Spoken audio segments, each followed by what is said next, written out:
Hello friends, আজকে আমি তোমাদেরকে নিয়ে চলে এসেছি দেখো জোড়াসাঁকো ঠাকুর বাড়িতে। আজকে 25শে বৈশাখ, কবিগুরু রবীন্দ্রনাথ ঠাকুরের জন্মদিন। এটা 163তম জন্ম শতবর্ষ। তো আমি প্রত্যেক বছরই চেষ্টা করি এখানে চলে আসা সকালবেলা। তো এবারে যখন সুযোগ পেয়েছিলাম সেটাকে আর মিস করিনি, চলে এসেছি। কারণ এই ঠাকুরবাড়ি আসা বা রবীন্দ্রনাথের জন্মদিন, এইগুলোর সাথে আমাদের ছোটোবেলাকার বহু স্মৃতি জড়িয়ে রয়েছে। এই রবীন্দ্রনাথ ঠাকুরের বাড়িতে আমরা প্রত্যেক বছর, মানে বছরে যে কতবার আসতাম তার তো কোনো ঠিক ঠিকানা নেই, কারণ কেউ আমাদের বাড়ি এলেই তাকে রবীন্দ্রনাথের বাড়ি ঘোরাতে নিয়ে আসতাম। আর এই 25শে বৈশাখ তো মাস্ট ছিল, সকালেও আসতাম বিকালেও আসতাম বাবার সাথে। আর সকালে এখানে একটা ফাংশন হয়, সেই ফাংশন দেখতাম, আর বিকালে বৈতানিকের প্রোগ্রাম হতো। সেটা সবার জন্য অ্যালাউ ছিল না, পাস পাওয়া যেত, বাবা পেত, সেই পাস দিয়ে আমরা বৈতানিকের প্রোগ্রাম দেখতাম। তো এই মাঠটা দেখছো, এই মাঠটাতেই কিন্তু এই সকালের প্রোগ্রামটা হতো।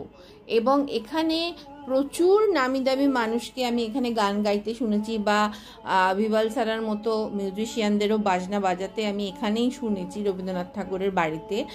আর এটা না মানে উৎসবের মতো একটা। তো আজকে আমি চলে এসেছি, তো আমি যখন আসছি, আমি জাস্ট যখন সেন্ট্রাল এভিনিউ থেকে জোড়াসাঁকোর দিকে ঢুকলাম, তখন না যেন মনে হচ্ছে আমি একটা কোনো উৎসবে চলে এসেছি।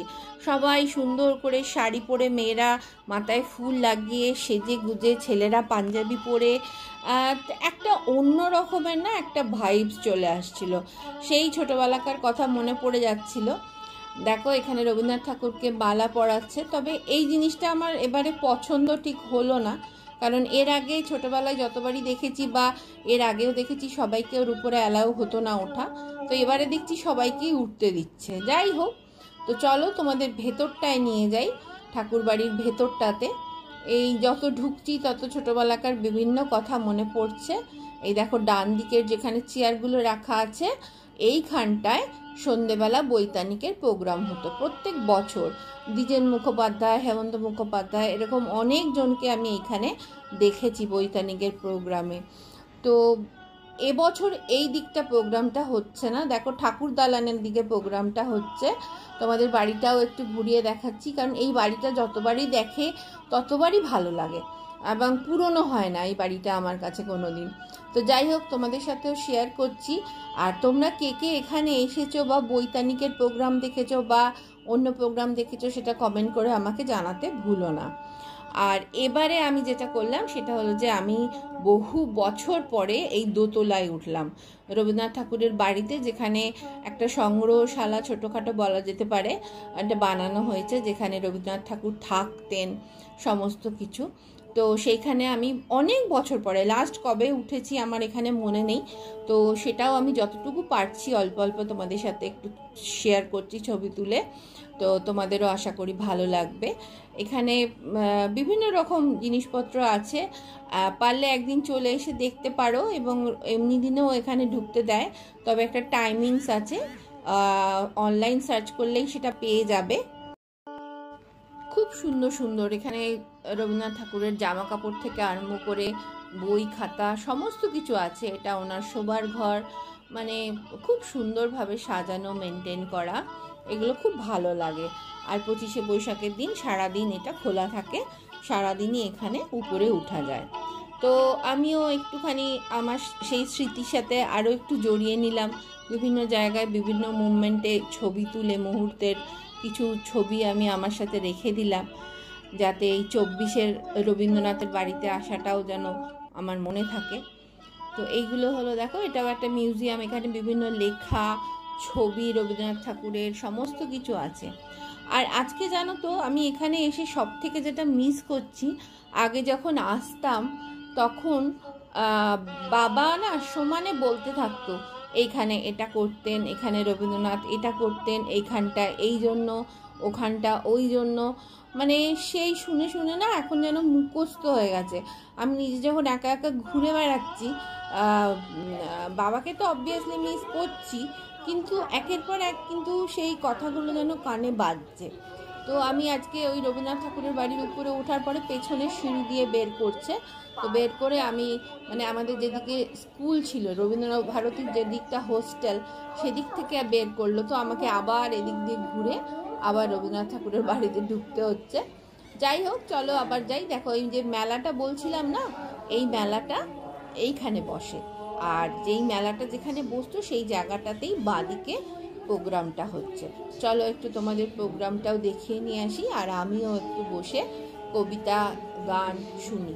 চলো।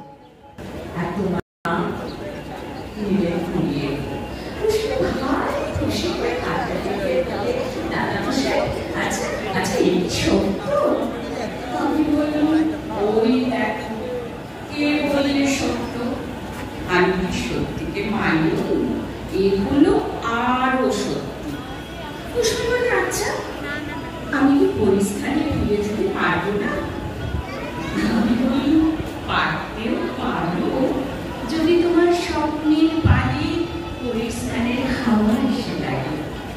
আচ্ছা আচ্ছা, যদি হাওয়া লাগে তবে কোন রাস্তায় কোথা দিয়ে যাবো?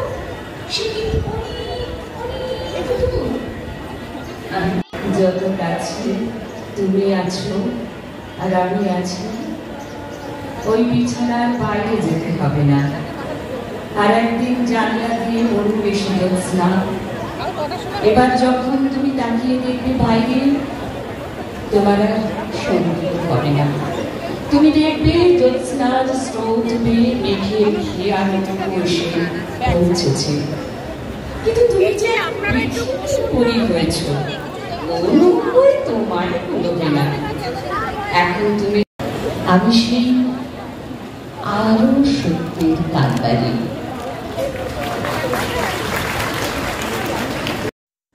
আজকে এখানেই ফাংশনটা হচ্ছে, এখানে অন্য সময় আগে মেলা হতো। যাই হোক, একের পর এক গান আবৃত্তি অনেকক্ষণ বসে বসে শুনলাম। এবার একটু খিদেও পাচ্ছে, তো সামনে বেশ গরম গরম কচুরি বিক্রি হচ্ছে, কিন্তু আমি তো যেখানে সেখানে খাই না ভাজাভুজি। যাই হোক, তো আমি চলো একটুখানি বসে ভেতরে, আমি সাথে ছাতুর জল বানিয়ে নিয়ে এসেছি, তো আমি সেই ছাতুর জলটাই বসে এনজয় করছি, আর তোমাদের সাথে একটু গল্পও করে নিচ্ছি। দেখো এখানে পুরো এটা, এখান দিয়ে সবাই ঢুকছে ভেতরে। আমিও একটু আগে এই গাছতলায় বসে বসেই পেট পুজো করলাম আর কি, ছাতুর জল টল খেয়ে। এখন আবার একটু ঘুরে বেড়াচ্ছি। ওই পাশে দেখো রথীন্দ্র মঞ্চ, সুন্দর করে সাজানো সমস্ত কিছু, বেশ ভালো লাগছে আজকে এসে। তোমাদের সাথেও পুরোটাই প্রায় শেয়ার করলাম যতক্ষণ আমি ঘুরলাম, অনেকক্ষণ ঘুরেছি, এবং এবার প্রায় 11:30 বাজতে চলেছে। তো এবার আমি ফিরবো, কারণ আমাদের কমপ্লেক্সেও আজকে আমাদের একটা ছোট্ট অনুষ্ঠান আছে রবীন্দ্র জয়ন্তীর, সেই জন্য কিছু জিনিসপত্র কেনাকাটা করার আছে, সেটা নিয়ে আমি বাড়ি ফিরবো। তাও দেখো এক ঝলক আবার রবীন্দ্রনাথ ঠাকুরের বাড়িটা তোমাদের দেখিয়ে দিচ্ছি, কি ভালো লাগে না এখানে। চলো আরেকবার যাওয়ার আগে ভেতর থেকে আরেকবার ঘুরে আসি। এই দেখো এখানে বৈতানিকের প্রোগ্রাম হবে, এখানে সুন্দর করে সাজিয়েছে, চেয়ারে সবাইকে বসতে দেয় এখানে। আর সকালের ফাংশনটাই কিন্তু নিচে বসতে দিত, এবারে দেখলাম চেয়ার পেতে দিয়েছে, ভালোই হয়েছে। অনেকে পায়ের জন্য বসতে পারেন না নিচে, তো এখানেও খুব সুন্দর ব্যবস্থা করেছে। তো টিকিট কোথা থেকে পাওয়া যাবে সেটা আর আমার সিকিউরিটিদের কাছ থেকে জানা হয়নি।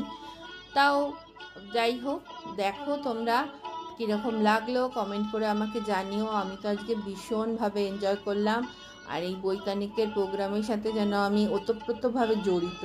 সেই ছোটোবেলাকার স্মৃতি আবার নিজের মনিকোটায় ভরে নিয়ে আবার পরের বছরের জন্য অপেক্ষা করব। আজকে বাড়ি ফিরে যাব, তার আগে তোমাদের সাথে কিছু ছবি শেয়ার করছি। তবে তোমাদের কিরাম লাগছে আমাকে অবশ্যই জানিও। এগুলো এত সুন্দর লাগে দেখতে বাড়িগুলো, সিঁড়িটা দেখো ভীষণ সুন্দর লাগে এই সিঁড়িগুলো। আর এইটা হলো ইরানে একবার রবীন্দ্রনাথ ঠাকুরের জন্মদিন পালন করা হয়েছিল, সেটা সম্বন্ধেই রবীন্দ্রনাথ লিখেছেন, সেটাই তোমাদের সাথে শেয়ার করলাম। তাহলে আজকে এই অবধি থাক, সবাই খুব ভালো থেকো, সবার আজকের দিনটা খুব ভালো কাটুক। আমার তো আজকের দিন খুব ভালো কাটছে, এবং ফিরে গিয়েও খুব মজায় কাটাবো, সেটাও তোমাদের সাথে শেয়ার করব। চলো আজ থাকলে এই অবধি থাক। চলো টাটা, সবাই ভালো থেকো কিন্তু।